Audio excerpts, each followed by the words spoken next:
The collapse of Silicon Valley Bank last week sends ripples across the financial sector around the world, particularly the startup ecosystems, and it is emerging that millions of dollars held by African startups and venture capital funds at the bank were at stake until the U.S. Federal Reserve stepped in to save the day. SVB had approximately $209.0 billion in total assets and about $175.4 billion in total deposits as of December 2022. However, the closure was triggered by a bank run that began after the bank announced that it lost $1.8 billion in the sale of treasuries and securities. The collapse of both the US and UK arm of the bank has put African businesses and tech industry, especially those affiliated with Y Combinator and tech startups, on alert, as many startups who reportedly operate accounts with the bank have already started churning out updates about their exposure to SVB to prevent panic withdrawals by investors. Economists and financial experts believe the situation highlights the importance for startups to diversify their banking relationships and avoid relying on a single financial institution. It also underscores the need for regulatory oversight and transparency in banking practices across borders. Well, as of now, it is not clear how many African startups and VCs were affected by SVB's collapse, but according to reports, the Silicon Valley-based accelerator is on the cap table of over 90 African companies. So this morning, joining me from London, UK, is Ola Toshe, who is the founder and CEO of Coin Exchange Limited. Thank you so much, Ola, for joining us. Having me.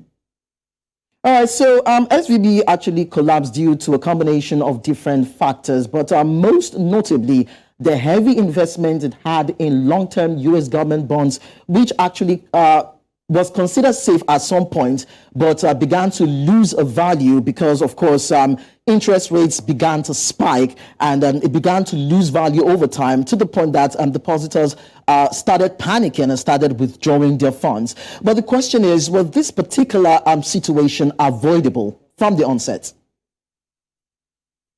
Well, it's difficult to say. And as you just mentioned, with the Fed's decisions on interest rates over the last few months, it was only a matter of time before prices of bonds and treasuries began to tank, and of course that's affected not just banks like SVB, which is obviously gone under, but other banks, and this sort of run on the banks. I guess some sort of fear in the system is wouldn't want to say natural, but it's only typical in markets. But what I'd like to say is that we're much more regulated now than we were in 2008 in our financial crisis 15 years ago. Many tech companies actually use the SVB bank to actually hold cash payments for payrolls for their employees and, of course, to transact business with the customers. And, that actually led to the use of this particular funds from the deposit fund for SVB's investments as we speak. But now SVB is going through these challenges, and the U.S. government has come out to allay fears, saying that customer funds are actually secure. But then that may not really obtain because a lot of banks and customers are actually panicking as of now. And the question is, will they be able to get their money back? One of the good things we see, and obviously we can also note the fact that SVB UK has been bought by HSBC. So obviously the UK arm of the bank is rest assured that their deposits of customers with the UK arm will be safe. So I think that's one point we have to make. And of course, SVB, a lot of the companies who had deposits, with that bank, from what I understand, are mostly the VCs who have, as you say, invested in a number of African fintechs. SVB themselves have invested in some, African fintechs, and the African fintechs, I mean, a variety of them hold deposits or held deposits with SVB. So there are some concerns. Those concerns have been allayed by the Fed and of course, Janet Yellen. And they've obviously come out to say, everyone's deposits will be safe. I think the problem we now look at is if there's a risk of contagion What other facilities will be available at other banks, to these fintechs, and what are the next steps? These are still some more open questions, which are still outstanding that we need to sort of, start looking at. Well, many of these tech industries are said to be on high alert, and they're trying to manage the situation and mitigate the impact that it might have on their customers. Some of them are already churning out updates on the level at which they are being affected, of course, just to keep customers at rest. That might not really be doing it for so many investors. The question is, how is it actually affecting their global operation, and how are these fintech also reacting to this collapse of the SVB? A number of them. I mean, one which is obviously been in the papers recently, Chipper Cash. Chipper Cash, a stake of that company was owned by SVB, a very small stake, and the view is they're not entirely or really affected by SVB's demise. So I guess the view is currently, and even with other companies, they all have to shore up their own position. As you probably know, it's not just SVB, which I guess there is exposure on African fintechs, specifically from SVB, but you've got the First Republican Bank as well, which was built out, I think, to the tune of 30 billion, by other banks, in the sector, the banking sector, as well as Credit Suisse, which also got a bailout recently of up to 30 billion.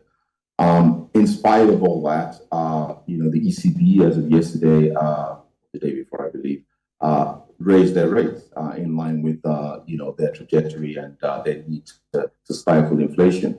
So I would like to think, and don't quote me in the future, that this is just a short-term situation, which is being rectified as we speak, and we can only hope, or certainly look forward, to the future that any issues that we may see within the banking sector that have an impact on fintechs, will be will be stopped, as given the sentiment of the banking sector generally, and of course the regulators.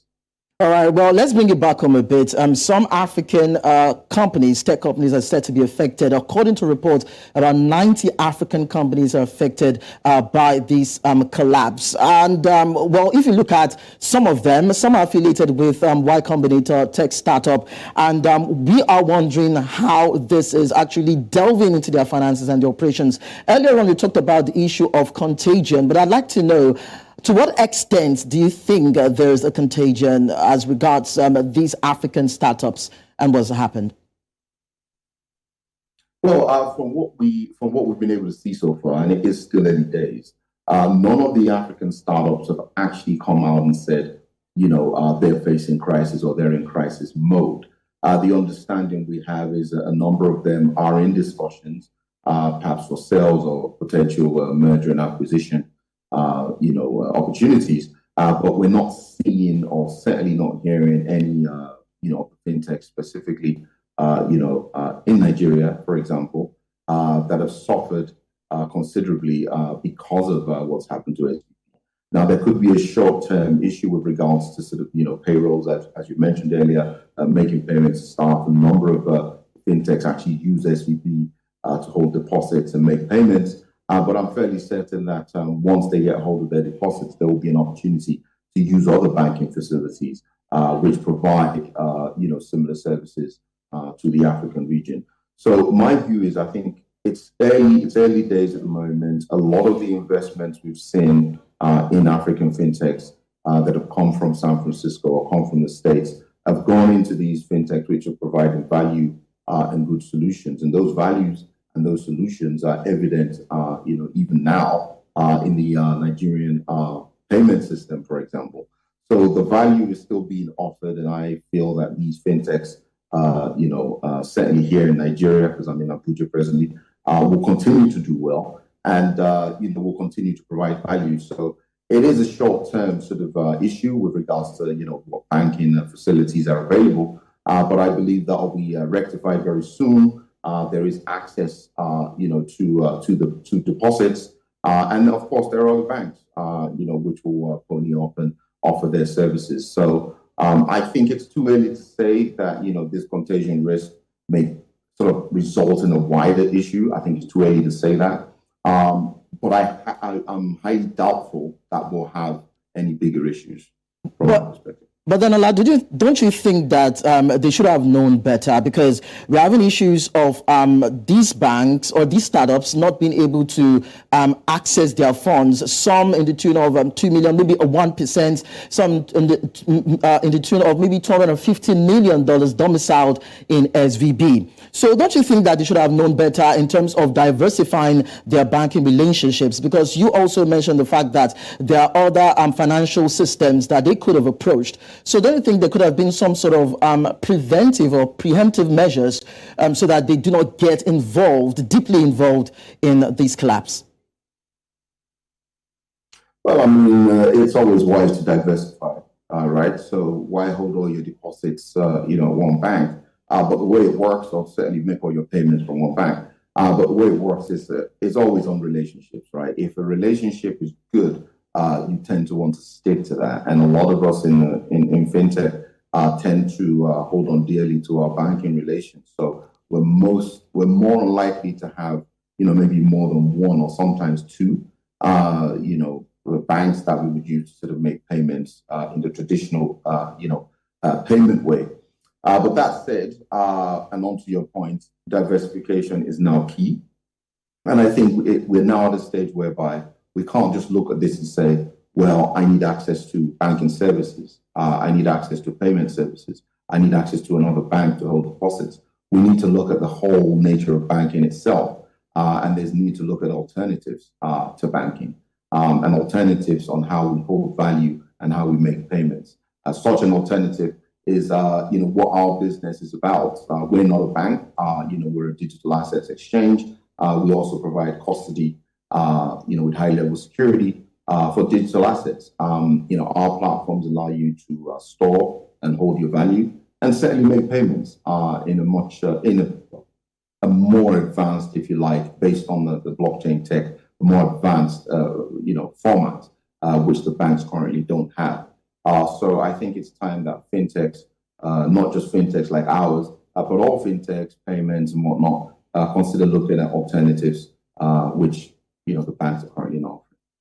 All right. Now, one of the big four accounting and advisory firms, that is Deloitte, after auditing SVB and Signature Bank books some while ago, gave them a clean health of bill. Now, the question is that actually similar to the case with Enron and, of course, Cadbury accounts falsification that happened some years ago? Is there any similarity in that?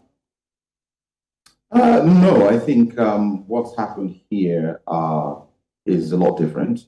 I would like to think that it's fairly obvious in what the Fed, have been doing with raising rates. The safe option of the U.S. Treasuries, be it the 2-year or 10-year, whatever the case may be, we saw prices in those bonds, change radically, which isn't typically the case. And some of the banks, have been bombed by that. I think that's unfortunate. But not to be unexpected.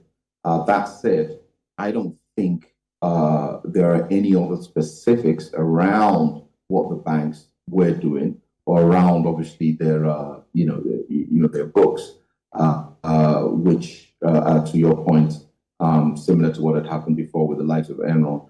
I don't think that's the case this time at all. Then again, I don't know. I'm sure any investigations which are currently ongoing will reveal more information over the coming weeks.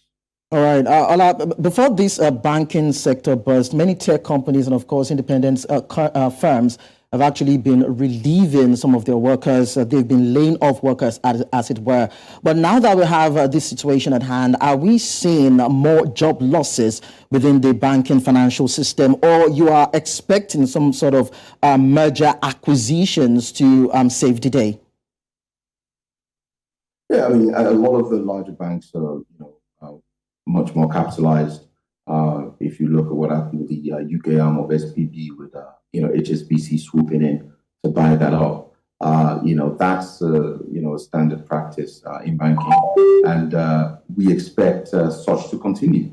It's as if another bank, again with the First Republic Bank, which showed some weakness recently, a number of the other bigger banks, syndicated them, so they came together.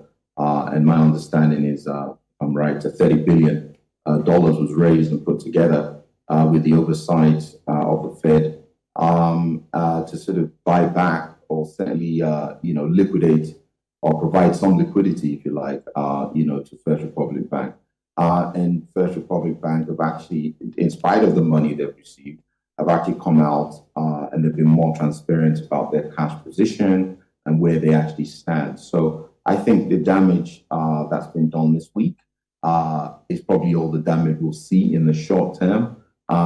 We are obviously curious about how other banks have managed to hedge their risk, especially the banks which are holding large volumes of U.S. Treasuries, and if they've also been affected by these drastic rate hikes we've seen over the last few months.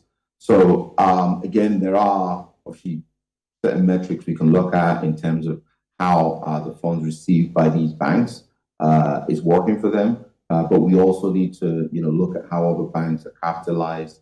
Some of the regulations which were put in place post 2008 are still working and helping the banking sector.